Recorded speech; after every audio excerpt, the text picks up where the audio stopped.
ألم تر كيف فعل ربك بعاد إرم ذات العماد التي لم يخلق مثلها في البلاد وثمود الذين جابوا الصخر بالواد وفرعون ذي الأوتاد الذين طغوا في البلاد فأكثروا فيها الفساد فصب عليهم ربك صوت عذاب إن ربك لبالمرصاد آمنت بالله صدق الله العظيم وبلغنا رسوله النبي الأمين الكريم ونحن على ذلك لمن الشاهدين والشاكرين والحمد لله رب العالمين۔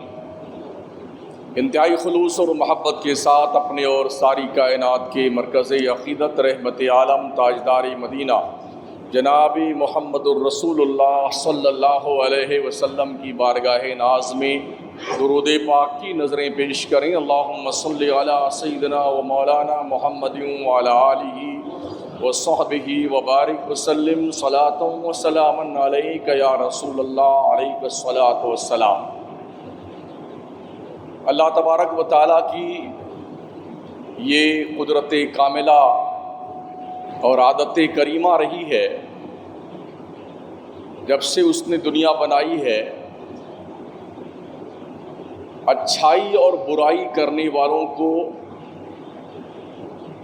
ان کا انجام دنیا میں بھی دکھایا ہے اور مرنے کے بعد قبر میں اور حشر میں وہ باقی ہے۔ آدم کی پیدائش سے لے کے اب تک جتنے لوگوں نے اچھے کام کیے، اللہ نے انہیں اچھا صلہ عطا فرمایا،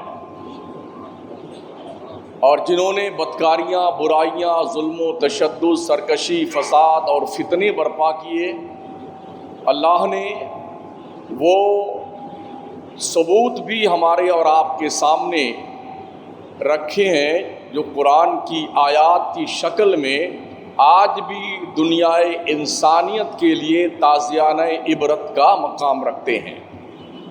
میں نے قرآن شریف کے 30ویں پارے سے کئی آیتیں تلاوت کی ہیں،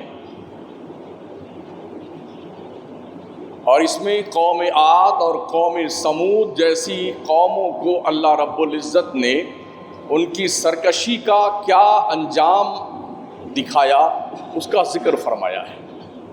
اللہ فرماتا ہے اپنے محبوب کو مخاطب کر کے، الم تر کیف فعل ربک بعاد، مصطفیٰ کیا تم نے دیکھا نہیں کہ تمہارے رب نے کیسا کیا قوم عاد کے ساتھ۔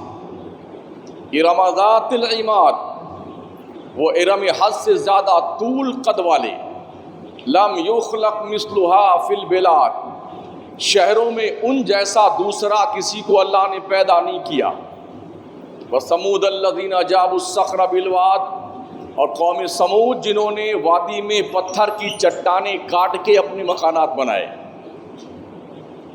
وفرعون ذی الاوتاد، اور فرعون جو سزائیں طرح طرح کی دے کر کے انسانوں کو چومیخا کر کے گاڑ دیتا تھا۔ الذین طغوا فی البلاد، جنہوں نے شہروں میں سرکشی کی، فاکثروا فیہا الفساد، پھر ان میں فساد پھیلایا۔ فصب علیہم ربک صوت عذاب، تو ان پر تمہارے رب نے عذاب کا کوڑا بقوت مارا۔ اللہ کا کوڑا جب پڑتا ہے نا کسی پر تو بڑا خطرناک ہوتا ہے۔ وہ فرماتا ان ربک لبالمرصاد، بے شک تمہارے رب کی نظر سے کچھ غائب نہیں ہے۔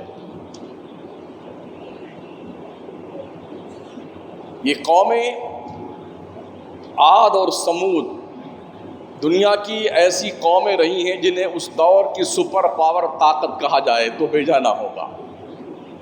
اتنے لمبے تڑنگے ہوتے تھے، اتنے طاقتور ہوتے تھے، جو پہاڑ آج لوگ مشینوں سے کاٹتے ہیں وہ پورے پہاڑ کو اپنے ہاتھ سے توڑ کر کے اٹھا لیا کرتے تھے، اتنی طاقت تھی ان کے پاس۔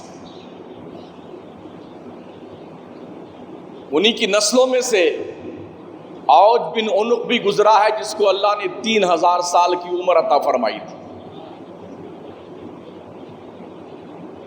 لمبا اتنا تھا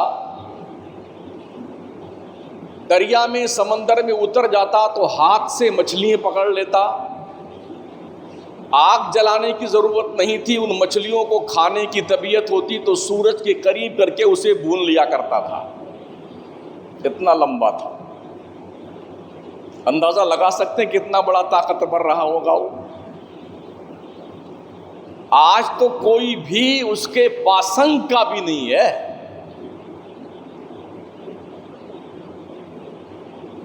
انہی قوم میں سے شداد بھی گزرا ہے جس نے جنت کے محلات اور باغات، ہیرے جواہرات، وہاں کی نہریں اور وہاں کی دیوار، یہ واقعات سن کر کے اس نے جنت بنا ڈالی تھی۔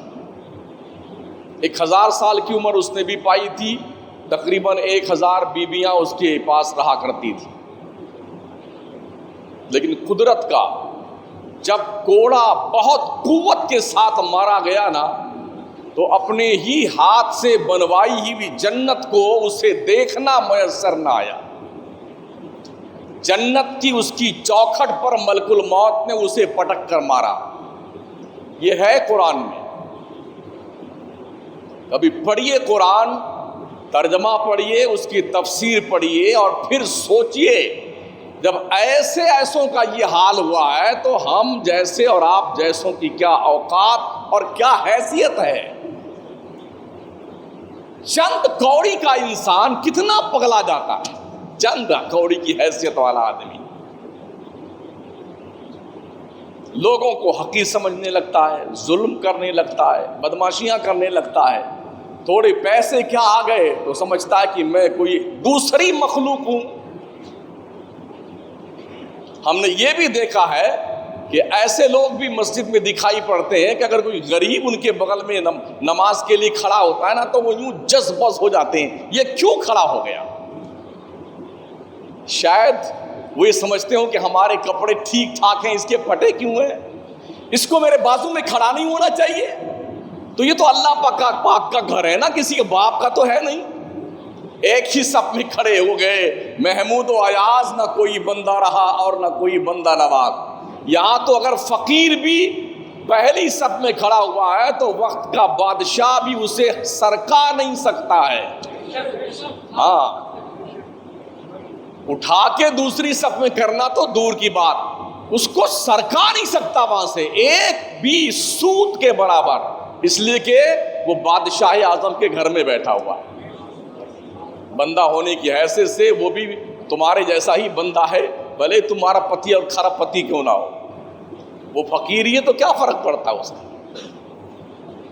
تو اللہ کا کریم نے فرعون، نمرود، شداد، حامان، ان جیسے لوگوں کے واقعات قرآن میں بیان فرمائے ہیں تاکہ قیامت کی صبح تک آنے والے مسلمانوں کو یہ پیغام مل جائے کہ کسی چیز پر آدمی کو پگلانا نہیں چاہیے۔ اگر کسی کے دماغ میں ایسا بھوت سوار ہوتا ہو تو کم از کم ایسوں کی ہسٹری پڑھ کر کے وہ محسوس کر لے، جب ان کی خیریت نہیں بچی ہے تو ہماری کیا بچے گی۔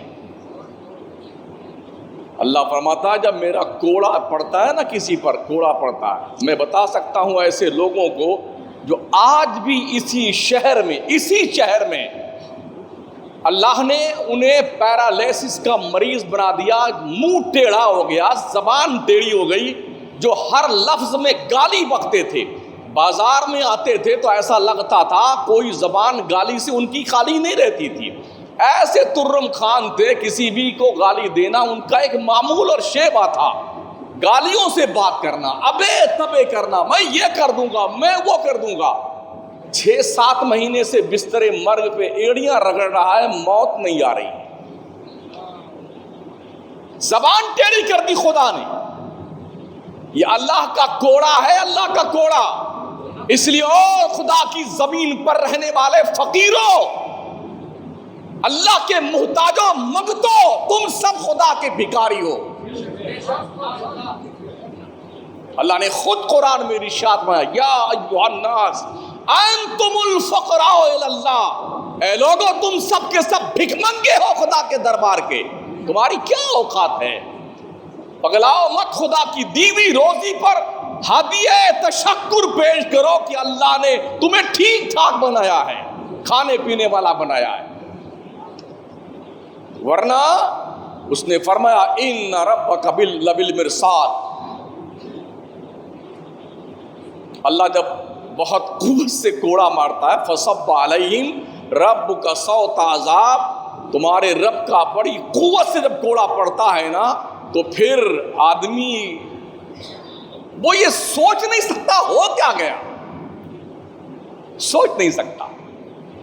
اور اس نے خود فرمایا ان ربک لبالمرصاد، اللہ کی نظر سے کچھ چھپا ہوا نہیں ہے۔ یہ مت سوچنا کہ میں جو بھی کروں، جو جی میں آئے وہ کھاؤں، جو من میں آئے وہ کروں، ظلم کروں، تشدد کروں، میرا کوئی کیا کر لے گا۔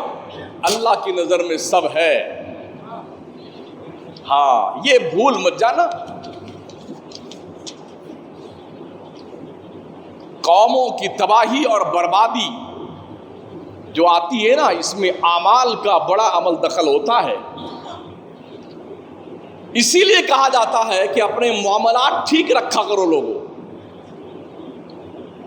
مسلمان صرف یہی نہیں ہے کہ 5 وقت نماز پڑھتا رہے، روزہ رکھ لے، حج کر لے، زکوٰۃ دے دے، نیکیاں کر لے، صرف یہی اسلام نہیں ہے۔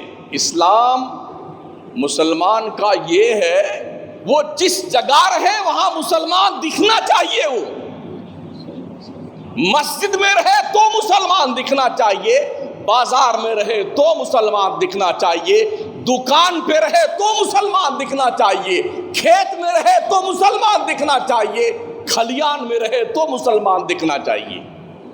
یہ اسلام ہے۔ اگر ہم نے یہ سمجھا ہے کہ 5 وقت کی نماز پڑھ لینا یہی مسلمان ہونے کے لیے کافی ہے، یا زندگی میں ایک بار حج فرض ادا کر لینا یہ مسلمان ہونے کے لیے کافی ہے، سالانہ در سالانہ حسب حیثیت صاحب نصاب ہونے کی بنیاد پر زکوٰۃ نکال کر حقداروں کو دے دینا صرف یہی مسلمان ہونے کی پہچان نہیں ہے۔ زندگی کے ہر لمحے میں مسلمان کو مسلمان ہر اینگل سے دکھنا چاہیے۔ ہاں ایسا مت کیجیے گا وآخرون اعترفوا بذنوبہم خلطوا عملا صالحا، گناہوں اور نیکیوں کا کھچڑا مت بنانا کہ ہم نے سب گھال میل کر لیا، بس کہانی ختم، کوئی جان ہی نہیں پائے گا کہ ہمارے گناہ کدھر گئے۔ اللہ فرماتا ہماری نظر میں سب کچھ ہے، تم چھپا کر کہیں نہیں رکھ سکتے ہو، اس لیے اپنے معاملات ٹھیک رکھا کریں۔